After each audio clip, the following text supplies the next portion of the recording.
Kaiser Permanente has been following the accountable care movement since the concept was introduced into MedPAC in 2009. As part of our work to promote the Accountable Care Organization model, we have been working with Steve Shortell at the University of California at Berkeley School of Public Health and Elliot Fisher with the Dartmouth Institute for Health Policy and Clinical Practice.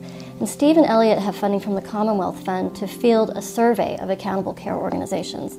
And their goal is to try to get a sense of the array of organizations out there that are holding themselves out as ACOs. Steve Shortell and I had helped contribute to the development of the Accountable Care Organization model. And so we both thought about 5 years ago that it might be important to try to understand how this model is emerging in the United States. A year or two ago, our team and the Dartmouth team developed a framework, a common framework by which to evaluate ACOs. So it starts with understanding the context, understanding the readiness for change and the capabilities. What are the first implementation steps? What are the intermediate process and outcome measures from all of this? And then ultimately, what's the final impact? We're always looking at new evolving models of care. And ACOs was obviously a very important one, and we wanted to make sure that early on in the evolution that we were there capturing what was being learned, and also for not only seeing whether they impact quality, but what we could do to understand gaps to improve the model over time. There's a huge appetite right now for information about how these organizations are doing, but there's just not a lot of experience yet. So we thought it would be important, and together with the Commonwealth Fund, we brought together a group of stakeholders to look at some of the early findings from the survey and to provide some feedback to the researchers to help them understand what do stakeholders most want to know about this information. And we asked people very pointedly, what is your burning question about the accountable care movement as it's getting off the ground? The first theme that we heard was really, what is an ACO? A lot of people have heard the expression, if you've seen one ACO, you've seen one ACO. So people really want to try to get their arms around what is this universe of organizations that are holding themselves out as ACOs. I think one thing is kind of defining what an ACO is. I think there's more a continuum than sort of a one-size-fits-all, you know, this is an ACO and this is not an ACO, so it's not black and white. I think there's shades of gray. And so trying to understand that continuum and what are the sort of different features of that in that continuum, I think would be important. The second major theme we heard was, what are the factors that are going to lead to ACO success? We are a new organization in town. We started in January, have 76 ACO members. We're interested in the same thing. The question everybody is interested in is what factors lead to success. We all want to know what works, so right now it's not what's working, it's what do you think is going to work that's most interesting. The third theme that we heard was really about financial incentives. People in the room wanted to know, are the incentives really structured correctly within the model to have an impact on provider behavior? We think that we got into this problem, of course, because of a fee-for-service world.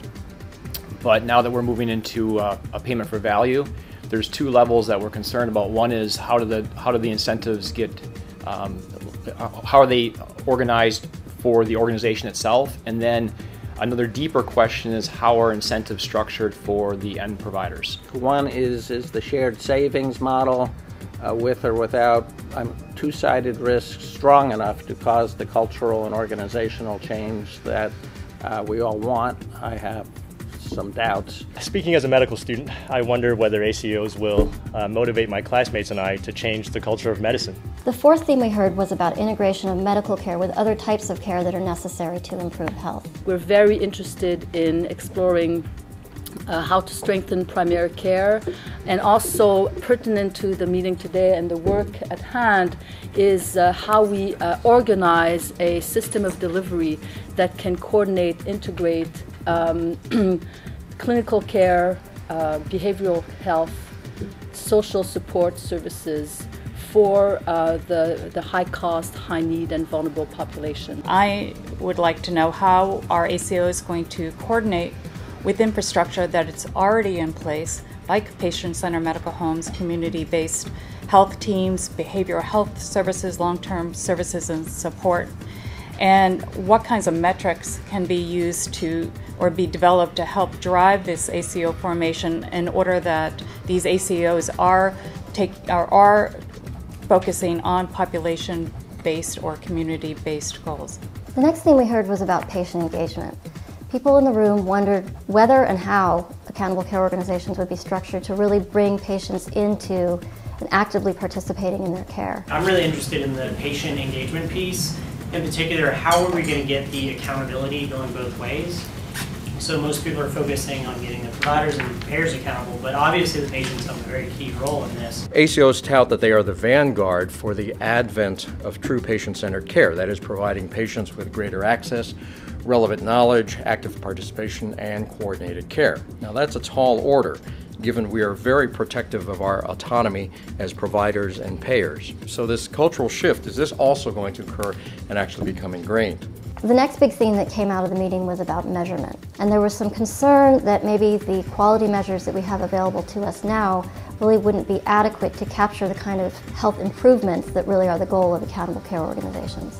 The big challenge, I think, really is not the desire on the providers to improve quality of care. A lot of it has to do with just the paucity of effective measures, and really measures that effectively capture whether quality is improving on a significant level. You know, moving beyond the traditional HEDIS, diabetes, chronic care measures. And we also measure ACOs on a core set of 32 quality measures that include patient experience of care, outcome-based measures, and preventive and chronic disease measures. And I'm interested in hearing from you all as well about, how should we refine that quality measure set, and what measures should we be looking at going forward as this program evolves?